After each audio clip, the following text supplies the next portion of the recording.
Assalamualaikum warahmatullahi wabarakatuh. Bagaimana kabarnya anak-anak? Semoga semua dalam keadaan sehat ya, dan selalu dalam perlindungan Allah Subhanahu wa Ta'ala. Amin. Alhamdulillah, pada pertemuan kali ini kita diberi kesempatan kembali untuk belajar tematik. Kali ini kita akan belajar tetap ya tematik 4D atau tema 4, berbagai pekerjaan. Subtema 1, jenis-jenis pekerjaan, muatan pelajaran IPA dan IPS. Nah, di sini untuk muatan IPA, nah tujuan pembelajarannya apa?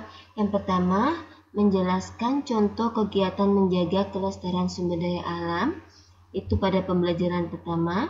Yang kedua, menyebutkan kegiatan pelestarian sumber daya alam pada pembelajaran ketiga.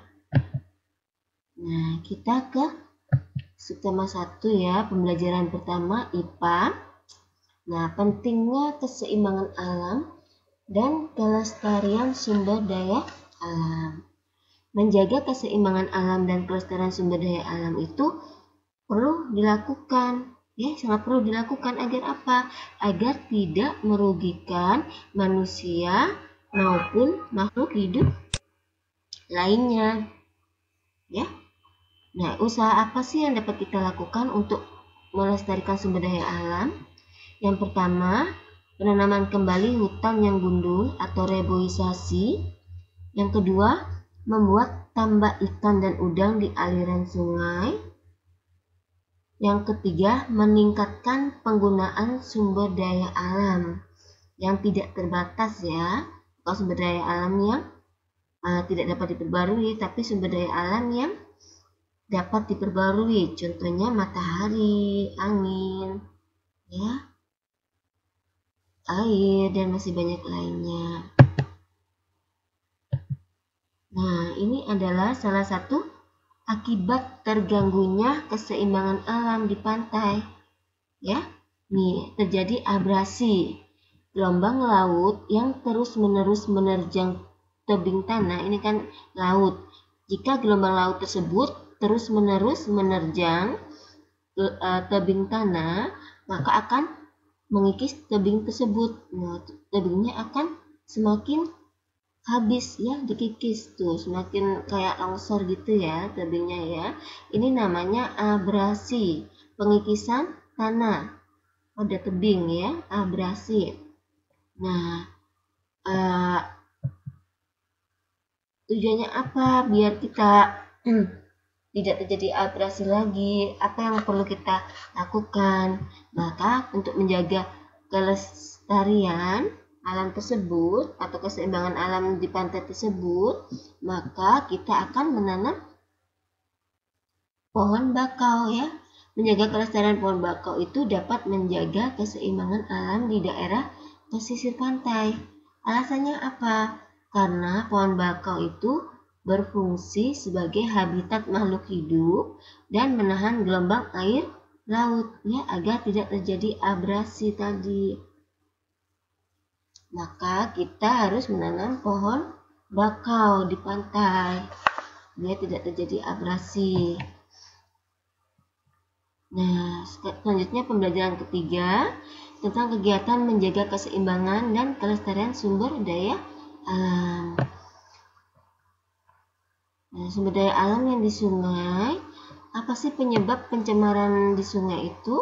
Yang pertama, pembuangan limbah ke sungai. Yang kedua, racun ikan. Nah, upaya apa yang harus kita lakukan agar sungainya tetap lestari? Upaya pelestariannya apa? Yang pertama, tidak membuang sampah ke sungai. Yang kedua, tidak menggunakan bahan peledak atau racun. Dan yang ketiga, pembersihan dan pemeliharaan tumbuhan di sekitar sungai. Selanjutnya, laut. Nah, apa saja penyebab pencemaran di laut? Yang pertama, sama seperti di sungai ya, adanya limbah dari sungai dibawa ke laut. Terus racun dan bahan peledak penangkap ikan. Biasanya ada orang-orang yang kurang bijak ya dalam memanfaatkan sumber daya alam yang ada di laut. Misalkan ikan, menangkap ikan, dia menggunakan racun, dan bahan peledak ini akan mengakibatkan matinya ekosistem yang lain ya, habitat yang lain. Yang C, tumpahan minyak dari kilang. Upaya pelestariannya apa? Yaitu tidak mengambil atau merusak terumbu karang dan memelihara hewan laut. Yang kedua, tidak menggunakan bahan peledak atau racun dan pukat harimau jika mau menangkap ikan ya. Nah, ingatlah, kalian harus ingat bahwa sumber daya alam itu harus kita jaga ya, harus dijaga keseimbangannya agar sumber daya alamnya tidak cepat agar lestari, tidak cepat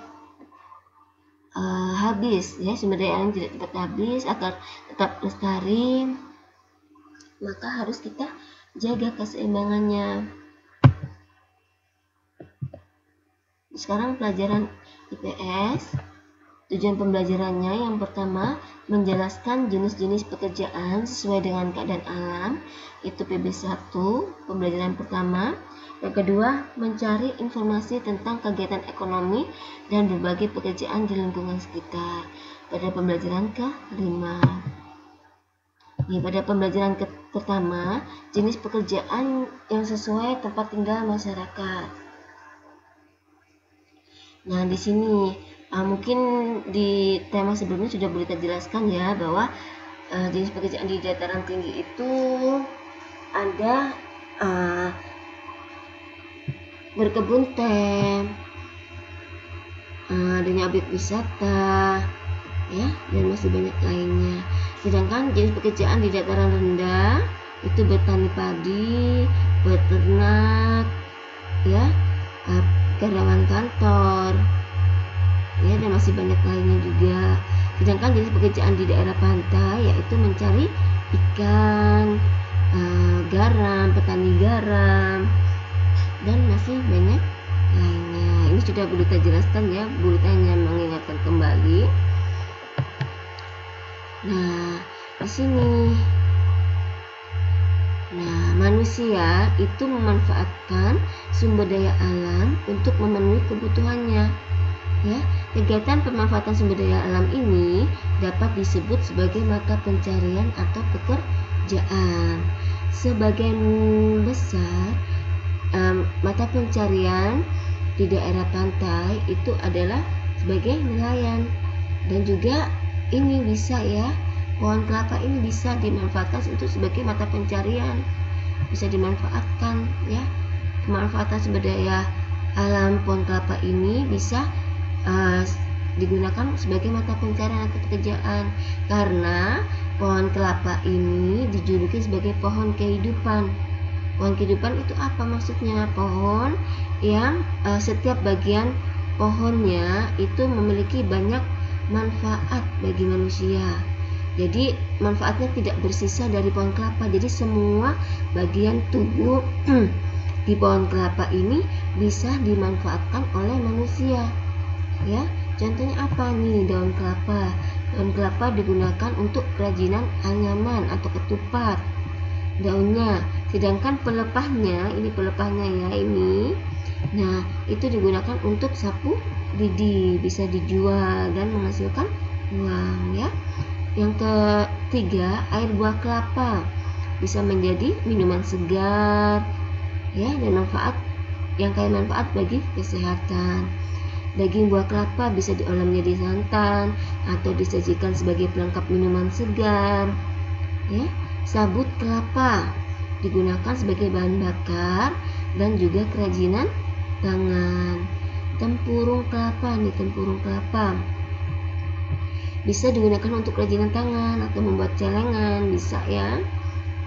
Nah, sedangkan akar atau batang, akarnya digunakan untuk pewarna atau obat, sedangkan batangnya bisa digunakan untuk bahan bangunan. Jadi semua bagian tubuh pada pohon kelapa ini bisa dimanfaatkan ya, tak bersisa. Makanya pohon kelapa ini dijuluki sebagai pohon kehidupan. Selanjutnya di sini ada tahapan atau proses pembuatan minyak kelapa atau VCO ya. Nah, bagaimana caranya atau langkah-langkahnya? Yang pertama harus ada kelapanya ya, kelapa, sediakan kelapa, kemudian kelapanya dikupas atau dibelah jadi 2. Setelah itu dilakukan penjemuran atau pengeringan, kelapanya dijemur di bawah terik sinar matahari ya. Setelah kering, maka kelapa tadi dipres, ditaruh ke mesin pres ya. Kelapanya dipres, dipisahkan antara ampas dan minyaknya. Nah, ampasnya ini dibedakan, maksudnya dibuang, tapi juga bisa dimanfaatkan ampas kelapa ini ya, bisa digunakan untuk pupuk atau untuk hal yang lainnya. Nah, sedangkan minyak dari kelapa tadi bisa digunakan sebagai minyak kelapa atau VCO, banyak manfaatnya ya.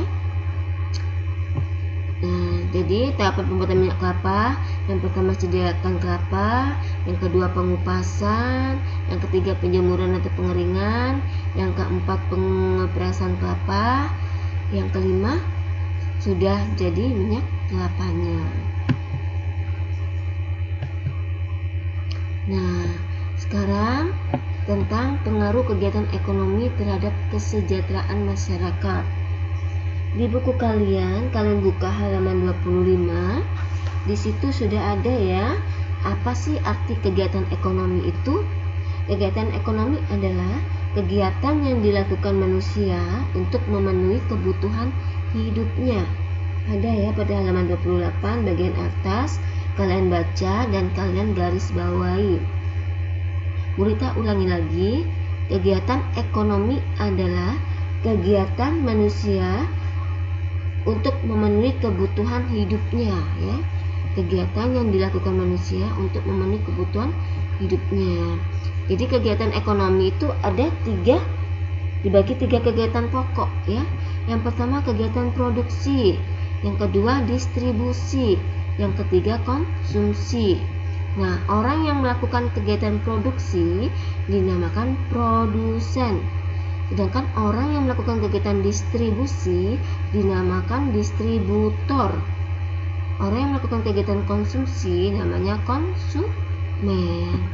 Nah, produksi itu apa? Produksi adalah kegiatan menghasilkan barang dalam rangka memenuhi kebutuhan hidup. Contohnya apa? Pabrik-pabrik ya, pabrik memproduksi, bisa memproduksi bahan makanan atau alat-alat kebutuhan hidup ya. Jadi namanya produksi. Nah, setelah itu apa saja manfaat produksi? Bisa meningkatkan kesejahteraan pemilik sumber daya ekonomi dan produsen. Nah, setelah produksi maka ada distribusi. Distribusi itu apa? Kegiatan menyalurkan hasil produksi dari produsen ke konsumen. Jadi yang mengambil barang di pabrik ya, produksi tadi pabrik contohnya ya. Nah, itu namanya distributor, orangnya distributor. Nama kegiatannya distribusi ya. Dari pabrik tadi disalurkan oleh distributor ke konsumen. Misalkan apa? Misalkan di agen-agen ya. Agen-agen itu distribusi termasuk, atau tengkulak sayur itu distribusi ya. Dia mengambil padi dari tanaman atau sayur-sayuran dari petaninya namanya produsen atau produksi ya. Petaninya, distributornya itu tengkulak tadi ya, yang mengambil hasil pertanian dari, atau yang membeli dari petani. Kemudian konsumsi itu siapa ya? Kita, pembeli ya. Konsumsi adalah kegiatan menghabiskan atau mengurangi nilai guna barang dan jasa untuk memenuhi kebutuhan hidup. Jadi kita ya,